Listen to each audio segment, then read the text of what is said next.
Bonjour, bienvenue à votre émission En Aparté. En Aparté a le plaisir de recevoir aujourd'hui le professeur Momar Samb, qui est le leader du Rassemblement des travailleurs africains Sénégal, par ailleurs membre du Conseil économique, social et environnemental. Professeur, bonjour. Professeur, nous allons démarrer par l'actualité, dominée par la participation annoncée du Sénégal à la coalition islamique mise en place par l'Arabie Saoudite pour combattre les rebelles au Yémen. Quel commentaire vous en faites? Je crois que la coalition s'occupe plutôt de manière plus large du combat contre le terrorisme. Et je crois que cette coalition est bienvenue pour deux raisons. D'abord parce que l'Arabie Saoudite elle-même était fortement soupçonnée d'être derrière les salafistes et les wahhabites, une idéologie extrémiste qui, bien entendu, entraîne ce que nous connaissons aujourd'hui sur l'ensemble de la planète. Je veux dire, il n'y a peut-être aujourd'hui quasiment pas de continent qui échappe au fléau du terrorisme, que justement une coalition de pays musulmans s'organise pour unir leurs efforts et leurs forces pour combattre ce mal me semble doublement important. D'une part, pour préserver la sécurité des citoyens, des populations, et d'autre part, pour contrer même l'idéologie qui est à la base, disons, de cet extrémisme, l'islamisme radical. Et je crois que c'est les mieux à même dans ce combat de porter l'idéologie de l'islam de paix, de modération, de tolérance. Oui, professeur, une partie de l'opinion publique dénonce, n'est pas du tout favorable un peu à la participation du Sénégal à cette campagne, parce que, estime-t-il, le Sénégal n'est nullement concerné par ce conflit. Est-ce que vous partagez Non, mais aujourd'hui, l'on se rend compte qu'aucun pays ne peut garantir sa sécurité contre ces attaques. J'ai le sentiment, et je crois que la réalité démontre qu'aucun pays ne peut échapper aujourd'hui à ce fléau.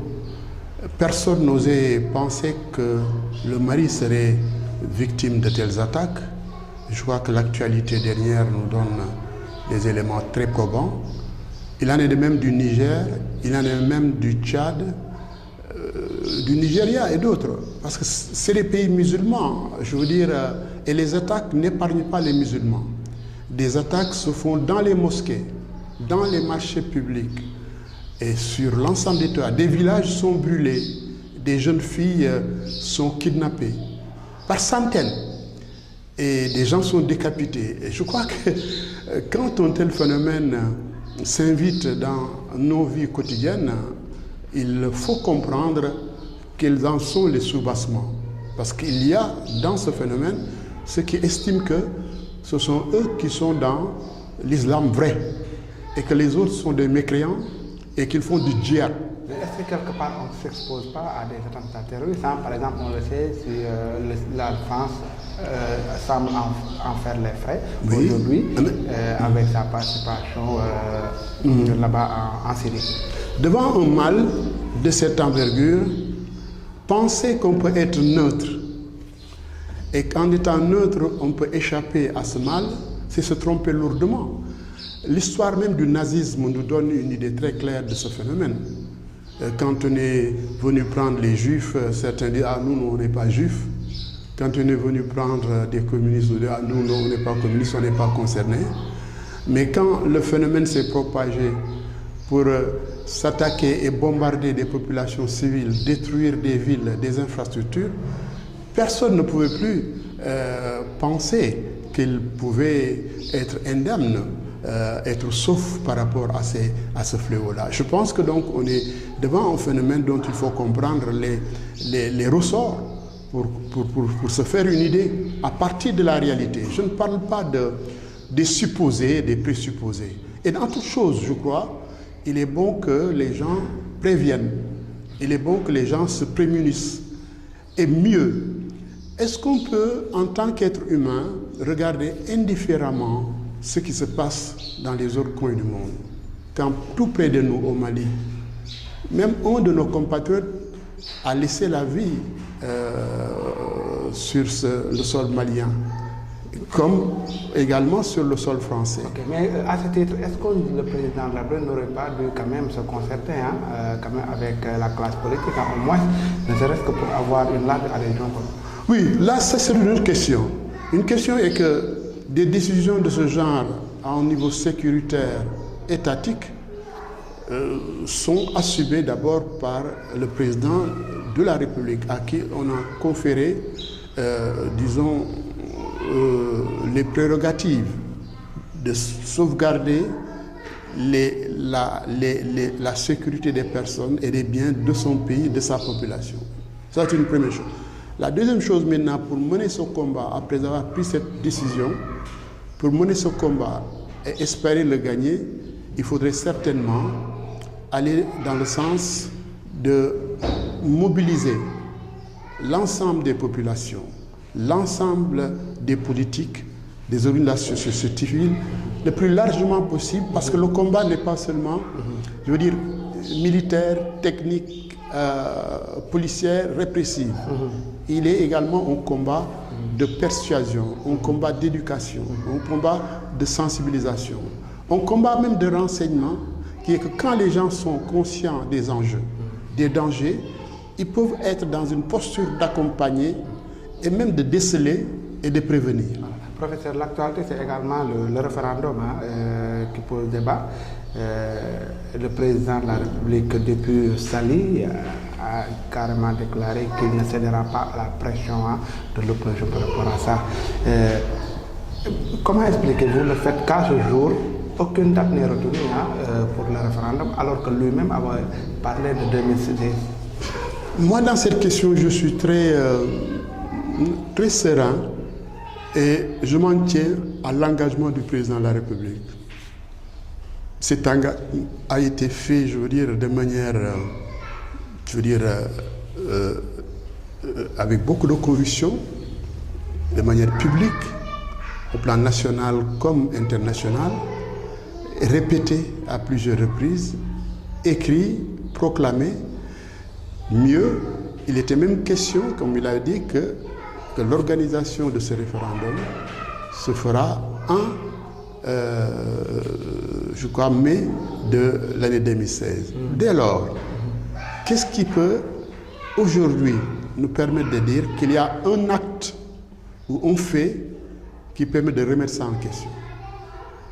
Alors que lui-même ne s'est jamais dédié. Mais il y a une attitude qui consiste à dire, président de la République, tu avais dit il faut le faire, tu avais dit il faut le faire, comme une sorte de pression. C'est cela qu'il, je pense, c'est contre cela qu'il réagit, pour dire que mais vous n'avez pas besoin de me faire la pression, c'est pas la pression, c'est une... Et il le dit, c'est un problème de conviction, c'est sa conviction. Et dès lors, je pense qu'il nous faut être patient en politique, être serein, et surtout... L'opposition redoute un piège, par exemple, qu'ils attendent juste la veille de 2017 et qu'ils fixent la date, et voilà. Mais les gens réagiront, parce que je crois que dans ce pays, quand même, nous avons une expérience de vie démocratique qui nous permet, sur toutes les questions, et je crois que la leçon nous est toujours donnée par le peuple. C'est les politiques ou ceux qui se réclament de l'avant-garde, de l'élite, qui toujours font dans la polémique, dans la surenchère, dans des débats proprement inutiles, et alors que le peuple lui-même nous dit, mais attendez, il y a les urnes, il y a les élections, et viendra un moment où on va décider. Voilà, donc professeur, je disais que l'opposition redoute une surprise. Est-ce que vous pensez que c'est légitime de sa part par rapport au référendum? Vous savez, la posture de l'opposition est une posture toujours de contestation, disons de doute, de scepticisme et par rapport à tout ce que fait la majorité au pouvoir. J'allais dire même que c'est légitime et de bonne guerre. Mais qu'à Dieu n'en plaise, il faut, à mon avis, en l'espèce, simplement, retenir, et moi j'ai entendu des responsables de l'opposition qui ont dit à la radio, qui ont dit publiquement que de toute façon Macky Sall s'est engagé, il doit le faire, il va le faire. Attendons de voir. Professeur, quelle est selon vous la meilleure formule pour trancher ce débat définitivement? Parce qu'on a vu depuis avant-hier une bataille doctrinale. Certains pensent que la voie parlementaire est la meilleure, d'autres pensent que la voie référendaire. Selon vous, d'autres également pensent que le président devrait démissionner, par exemple, et organiser des élections anticipées. Mais je pense que de tous ces propos, ce qu'il faut retenir, c'est celui des constitutionnalistes. Que ce soit Pape Dembassi, professeur donc à l'université, que ce soit professeur Babacar Gueye, tous, oui, mais tous disent très clairement, c'est constitutionnel. Sur cette question, c'est le référendum qui est de rigueur. Maintenant, les débats, vous savez, dans ce pays du Sénégal, quand arrive une question, tout le monde connaît tout. Ceux qui ne connaissent rien du droit estiment devoir, par leur propre analyse, leur propre préjugé, leur propre option ou posture, développer, faire des analyses. C'est comme en matière de sport ou de football. Quand l'équipe nationale doit faire des prestations, tout le monde est entraîneur. On conteste tout choix d'entraîneur, quel qu'il puisse être.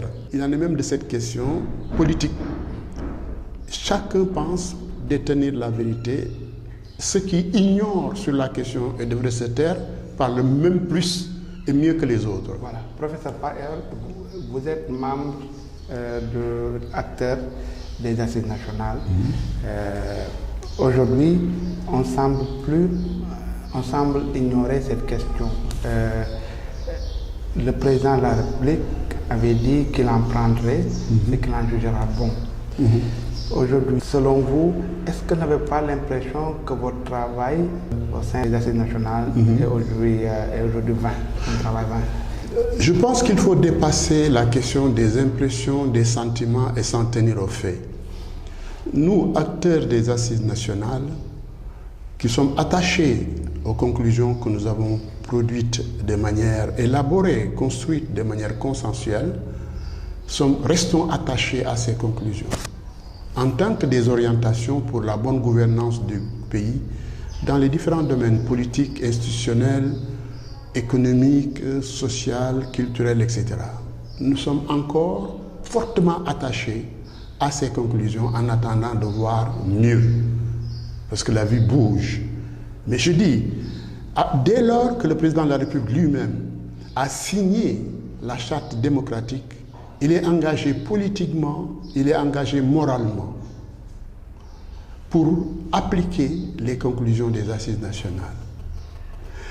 Deuxièmement, en tant que, j'allais dire, candidat même des Assises pour le deuxième tour, parce que je rappelle qu'il a été devant le CNP, le Comité national de pilotage des Assises, présidé par le président Amadou Mokhtar Mbow, pour dire devant l'Assemblée du CNP son engagement à appliquer les conclusions des Assises nationales. Troisième acte, le fait de mettre en place une commission nationale pour la réforme des institutions qu'il a confiée au président Mbow, en lui donnant toute la liberté de conduire cette réflexion, de financer le processus et de recevoir le rapport. Je dis que c'est des actes qui le lient fortement à ces conclusions-là. Oui, mais professeur, plus d'un an maintenant, après le dépôt de ce rapport, comment expliquez-vous le fait que rien ne bouge? Oui, je sais, ça fait revenir encore le problème du temps, de l'agenda des citoyens, de telle ou telle personne et de l'agenda du président de la République. Le président de la République lui-même, étant commanditaire même de ce rapport, a le loisir, en tant que président de la République, de voir à quel moment, quel est le moment le plus propice, qu'il estime le plus propice pour justement réaliser l'opération qui permette de matérialiser les réformes institutionnelles demandées. demandé par le peuple des assises en particulier, et lui-même de manière spécifique par cette commande qu'il a eu à faire à la CNRI. Dès lors, je pense qu'il faut laisser le temps se faire et permettre que la réalité nous démontre autre chose, le contraire. Si la réalité nous démontre le contraire, qu'il y a un rejet vraiment de tout, les gens prendront acte et réagiront par rapport à ça. Voilà, la coalition Benno Bokk Yakaar, dont vous êtes membre, connaît tantôt des remous liés un peu à la question de la candidature de Benno Bokk Yakaar à la prochaine présidentielle. Un des alliés, notamment le Parti socialiste, a réaffirmé sa volonté d'avoir un candidat. Le président de la République, depuis Sali également, a estimé que chacun est libre de se présenter. Selon vous, est-ce que cette question de la candidature peut constituer un facteur de blocage en fait, ou bien un facteur de division de la coalition? En principe, non. Je dois rappeler que nous avons une expérience à Benno Siggil Sénégal originelle dans lequel était le président Macky Sall. Et je crois que quand cette question s'est posée, il y avait divergence. Et les gens s'étaient dit, il y a divergence. Bon, on retient qu'il y a divergence sur la question entre ceux qui voulaient une candidature unique et d'autres qui voulaient une candidature plurielle, comme le président de la République à l'époque. Comment on a géré ça? On a laissé chacun, disons, pratiquer et développer sa position. Mais au deuxième tour, et comme il était dit avant, celui qui est qualifié pour s'opposer à Wade au deuxième tour de l'opposition sera soutenu. C'est ça que Benno Siggil Sénégal avait retenu. Et c'est ça qui a été fait. Aujourd'hui, si on doit aller vers les élections, après avoir mis en place Benno Bokk Yakaar qui a eu à gérer le pays depuis 2012, je pense que cette coalition doit pouvoir sereinement considérer que cette question, comme l'a rappelé le président justement, il a clos des débats sur la question, que chaque parti effectivement est libre de présenter sa candidature. Il reste sur cette donc position de principe que chacun peut. Maintenant, la coalition elle-même doit pouvoir examiner la question et voir comment la gérer. Est-ce qu'il faut une candidature unique? Est-ce qu'il faut une candidature plurielle? Si c'est une candidature unique, qui va être le candidat de la coalition? Si les gens ne sont pas d'accord, quelles sont les candidatures? Et qu'on puisse ensemble également avoir un gentleman agreement qui puisse permettre de gérer la question électorale. Voilà, professeur, on vous connaîtrait à cheval sur certaines valeurs de déontologie. Aujourd'hui, on a vu que la transhumance a de beaux jours devant lui. On a vu beaucoup d'opposants rallier le camp présidentiel. Le cas le plus flagrant, c'est celui de Djibo Leyti Ka. Comment expliquez-vous cela? Il y a deux choses. Du point de notre parti, le RTS, de moi-même, nous ne sommes pas pour la transhumance, nous l'avons toujours dit. Nous restons encore sur cette position de principe, très clairement. Et mieux, nous pensons que nous ne devons pas faire la promotion de telles attitudes, de telles postures. Cela étant dit, mais si notre parti, a cette souveraineté, cette position de principe sur la question, que d'autres estiment peut-être qu'ils ont une autre position, une autre manière de voir le problème, de gérer ça en termes que nous voulons un grand rassemblement, dès lors on ne peut rejeter personne, etc. Le pays n'appartient à personne. Il leur est loisible de pratiquer dans le sens de leurs convictions. Mais nous continuons à dire que nous ne sommes pas favorables du tout. Et mieux, nous combattons la transhumance en tant qu'elle constitue véritablement un travers par rapport à l'éthique politique. Peut-être une avant-dernière question, c'est un peu par rapport à l'information qui a été livrée par la presse de ce matin. On a vu que Ousmane Ngom, Maître Madi Kenya et Samuel Sarr sont maintenant libres de tout mouvement, alors qu'ils avaient été interdits de sortir du territoire sur la base des soupçons qui pesaient sur eux dans le cadre de la traite des biens mal acquis. Aujourd'hui, comment appréciez-vous la gestion de ce dossier après la condamnation de Karim Wade? Très bien. Moi, je pense que sur cette question aussi, il faut être très clair. Notre parti, comme les forces avec lesquelles on est dans la CDS de gauche, nous estimons que le combat que nous menions hier, contre la dilapidation des deniers publics, la prévarication, les détournements, etc., c'est le même combat qui doit continuer. Le combat ne doit pas cesser, que ce soit sur Macky Sall, que ce soit sous un autre. Et nous estimons que le dossier qui est ouvert sur cette question doit être assuré en termes de traitement de manière conséquente jusqu'au bout. Qu'est-ce qui se passe maintenant? Je ne sais pas. L'information, je viens de l'avoir, nous allons vérifier et nous allons comprendre. Mais nous allons continuer également à réaffirmer notre position. Je ne sais pas si vous êtes informés, il y a un mouvement même qui s'est créé autour du M23 sur cette question, en termes qu'il faut poursuivre. Parce qu'il ne s'agit pas de rapport entre personnes, il ne s'agit pas de relations partisanes, politiques. Il s'agit de la gouvernance des deniers de l'État.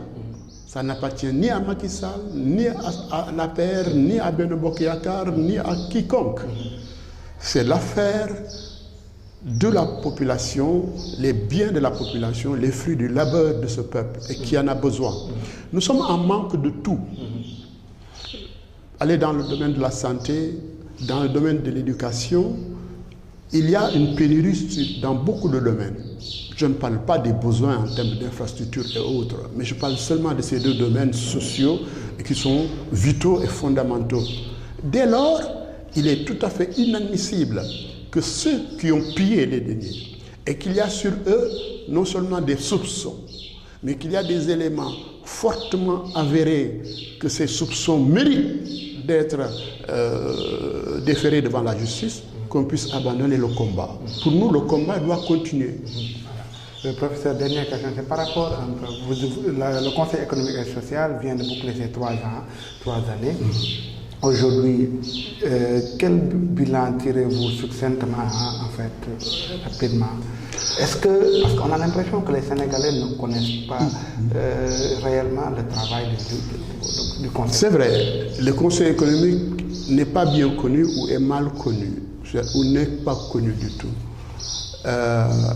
Mais nous avions en février dernier organisé des journées portes ouvertes qui ont permis à beaucoup de personnes de découvrir le Conseil économique et ce qu'il est en train de faire. Je dois rappeler simplement que depuis 2013 jusqu'à maintenant, nous avons eu à produire quelque chose comme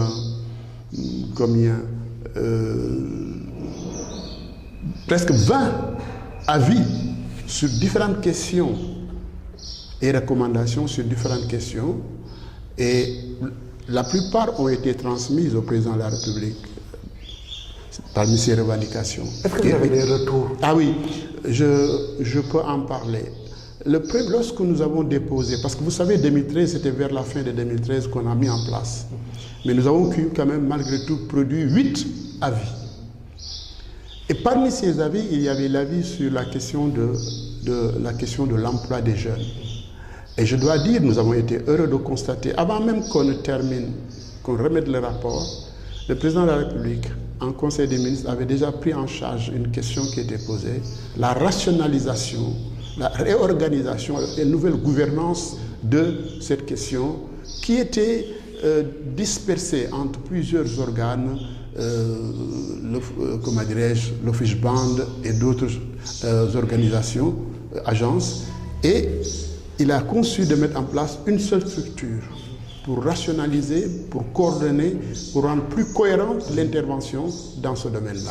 Mais malgré tout, quand même, la question de l'emploi des jeunes demeure. Oui. Selon vous, qu'est-ce qui doit être fait pour régler, en fait, je ne sais pas, pour quand même vraiment prendre en charge cette question. Mais cette question est prise en charge.